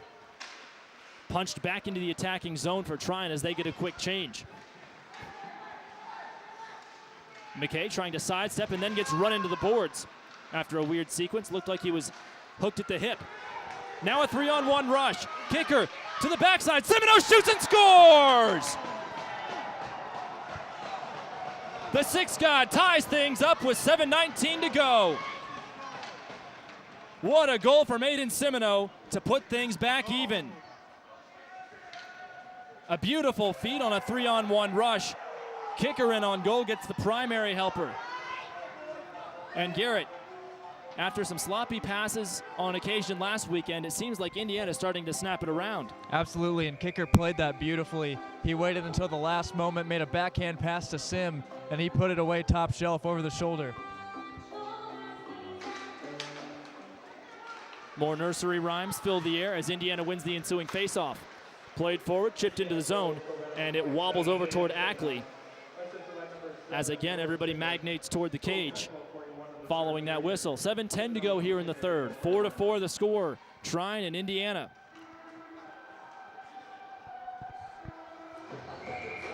Hits in this period, 5-4 in favor of Indiana. And this has been about as physical as you'll see Indiana, especially with this high caliber opponent. Absolutely, they're leaving it all out there right now, no question. Guided forward, Dickinson carries and then flings it across. Bounces off the boards on a single hop. Myers smacks it against the glass, and then it's chipped back in behind the Indiana zone. Myers, quick pass to the near side. Castracani has it on his backhand, and then enters the zone by punching the puck up into the air. Stolen away, Slavin. His pass slides between the two wickets. Neither Myers nor Williams could get there in time. Quick pass to McDonald. He enters the zone. Almost gets lit up and spins down dangerously. Kept in the zone by Castracani, and he gets smacked in the mouth. And the whistle's been blown for a hand pass, despite the fact it looked like Castracani was the one who gloved it to himself. Yeah, questionable whistle there to stop the action with 6:25 to go, but it's going to be the main event of the night right here, these final 6.5 minutes. Indiana came into this frame with just 15 shots on goal, and so far they've got 11. Talk about getting the puck in deep, Garrett. 6:05 to go here in the third. Puck wobbling it behind Indiana's net. Now to the far corner. Whitliff harassing a man. Looks like that's Lejac. Finally, Whitliff deep possesses him. Pass to Brandenburg. Again, back in the hands of Trine. Dylan Fox goes down head first after being pushed aside. And a no-look fling from DiLorenzo to Brandenburg. Brandenburg gets bounced off the puck, and it's stolen away by Koger. Back toward DiLorenzo to the near side. McKay a shot, pushed aside. DiLorenzo a second chance. Couldn't find the net. 5.5 to go, 4-4 the score. Quick pass. DiLorenzo's shot is more of a chip in, and he'll get a quick change. Indiana's able to get everybody back onto the ice, and Trine will get a change as well. No-look pass, headed straight toward Engel. Michele moves on and ladles it away. Chopped down to the ice by Engel. And now Hensley's on it. He gets hit from the blind side. Chambers pays the price hard and goes in knees first to the boards. Into the high slot, Ryder a shot. Whitliff gets muscled off the puck briefly, under 5 to play. Back in, Chambers jams at it, and eventually is able to get it toward Williams. Little jersey pull on Williams, and it's knocked aside. Chambers has Michelli with him. 3-on-2 rush. Chambers still on it, far side. Simino bobbles over the edge of his tape. And again, Indiana sliding around the deep team. Williams gets depossessed, and it's chopped into the zone with 4:20 to go here in the third. Off the boards and back toward kicker, who got the primary helper on the most recent goal for Indiana. Michelli gains the zone, gets hacked a little bit, and then sidesteps a mammoth collision from Dresch. He was going in full bore, Garrett. Yeah, and Castracani got sent into the goalkeeper almost there as well. Entering the zone, but delayed temporarily. A shot from Bradley held by Billis with under 4 to play.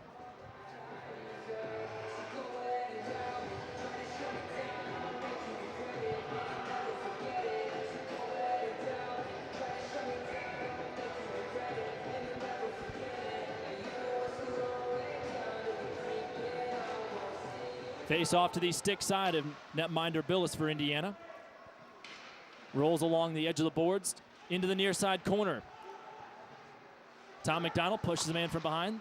Check that, Castracani. Into the far boards. Warner lifts his man and tries to set him on top of the windowsill. 3.5 to play. 4-4 the score still.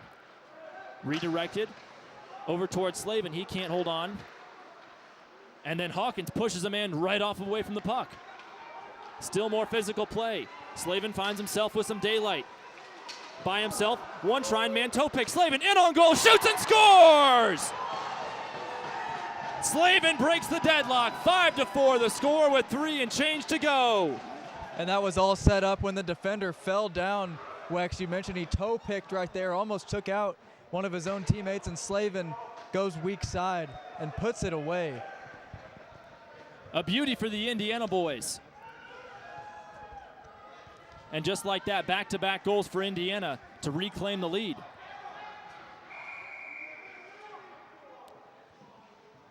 .3:17 to go here in the third. And Trine wins the ensuing faceoff. Engel retreats and plays pitch and catch with his D partner Knapp. Flung against the boards and then chopped at before Jeremy guides it gently over toward Whitliff. D-to-D pass. McKay now moves along his own goal line and behind the cage to quarterback the offense and start the set play. 2:50 to go. McKay is just hanging out all by himself, killing off some clock.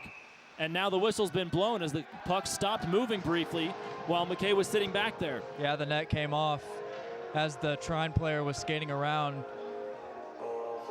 It looked like Billis threw a poke at him, and then he ended up taking his stick into the post. But Trine was just letting McKay stand behind the net for a while. Then you heard the coach start screaming at him to get up there. Coach Williams was not thrilled that McKay was left to his own devices.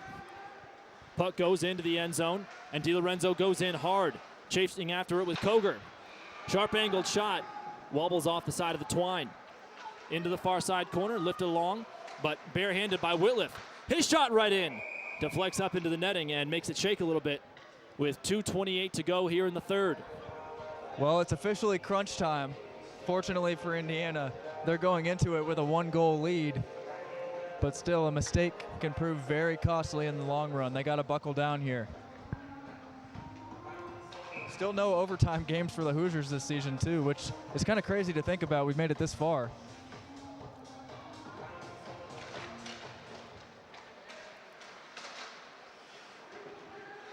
Indiana controls the draw on the attacking side. In behind the net, Ackley craning his neck from side to side, trying to find out where the puck went. Now it seems like it's under the belly of an Indiana skater. Getting pushed down was Chambers. High lofting pass all the way stretching toward Fox. He gets banged down, and Chambers is able there to scoop it away. He gets hugged from behind, and the puck pushes up against the boards with under 120 seconds to go. Indiana leads by 1. Empty net for Trine here. Sliding all the way across, and Indiana's got an empty netter. A 200-foot shot, and Whitliff has yet another point. The Hattie. It's a hat trick for Henry Whitliff. And he's even got an assist as well. 144, and Indiana adds a little bit of insurance. 6-4 the score. Garrett, usually we wait those out and they end up crossing the goal line far of the post. That time, he hit his mark. Incredible shot by Whitliff to secure the hat trick and put this one away. The netting's a little too high for Caps to come onto the ice here. Garrett, you better not jinx it again. 95 seconds to go before this one is all wrapped up. We're headed to overtime. Indiana up by 2. Shot on Billis. He's able to make a save now to the near side of the play. There's Ransom fiddling around with it. Castricani sends it against the boards and over forward toward McDonald. McDonald feeds to the backside. Slavin shoots. Big glove save by Ackley, and it's still in play. I was going to say, Wex, I already said no overtime, so we're in too deep at this point. 69 seconds to go as the puck slides and then vibrates all the way into the Indiana attacking zone. Pardon me, Trine. Long, optimistic shot by McDonald is collected and put back down by Ackley. Changes in order for both sides. Williams thinks about pushing forward and then decides to pass near side. Long saucer pass up at the nose of DiLorenzo. 40 seconds left. Barehanded attempt by Jeremy is unsuccessful, and it's over toward Kicker, who lofts it all the way across into the end zone again. Icing waved off. DiLorenzo charges in. Half a minute to play. Still a 2-goal lead now after Slavin scored to break the deadlock, and a long Henry Whitliff empty net goal. Still some pushing and shoving near side, and as the play is blown dead, Williams giving Chancellor Koger an extra thought there as he'll be sent to the bench as a result. So 17.2 up on the clock. And Garrett, it might be a little bit too late for the Thunder tonight. Absolutely. You can chalk this one up, Wex, as both players head to the box there. It's going to be Williams and Martin. They're still chirping at each other a little bit. Well, Garrett, it looks like they're not done talking. They're still jawing back and forth furiously, even though they both will be out for the remainder of this contest, all 17 seconds worth. Indiana up by a pair. Puck gets stuck against the boards with 10 seconds to play. Some big cross checks, and Offenbach goes down hard after being hit. Now we've got an all-out melee, people being dragged and pushed around. And that's how this one comes to a close, with some big pushing and shoving. Final score 6-4. The Indiana Hoosiers put a tally in the win column in a vicious battle against the Trine Thunder in the first meeting between these two programs. Sammy Billis has a dozen W's on the season in net, and Indiana advances to 18-10 and will return to the ice tomorrow night, just 45 minutes south of here, against Indiana Tech in Fort Wayne. And Wex, the Hoosiers just absolutely took over that third period in clutch time, did what they had to do, and they start off this road trip with a tremendous victory and extend the winning streak. Final shots on goal, 32-26. Garrett against the Dayton Flyers. Indiana had 28 in a single period. Tonight, only 26. And 4 goals in the third, Wex. Incredible. That is grit and determination at its finest from a team with plenty of veteran players that went to the Nationals last year, as did Trine. Well, Trine, as we mentioned, ranked 4th in the ACHA region, the Central for them. And no doubt we'll be expecting them in Boston at year's end. Garrett, any other final thoughts from that very hectic third frame? Just an absolutely great victory for the Hoosiers. There's not much more you can say. The boys are going to be fired up after this one. We see Thompson, the backup netminder for Indiana, jumping up into the air and celebrating and raising the roof as the Trine skaters and netminders all salute the crowd. Well, we'll take a quick break before the post-game show. Alongside Ben Stannard, Garrett Drake, Andrew Guss, I'm Sam Weixler from Angola, Indiana, and the Thunder Ice Arena at Trine University. Final score 6-4. The Indiana Hoosiers put a tally in the win column.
And now Andrew Gus standing by with our very own Luke Slavin after the victory. Take it away, Andrew. Welcome back to the Indiana Hockey Broadcast Network. Joined alongside the game-winning goal scorer, Luke Slavin. The two defenders fell down there.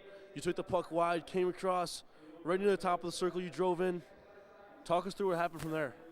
You know, just I saw the defender go down, decided to go far side with it.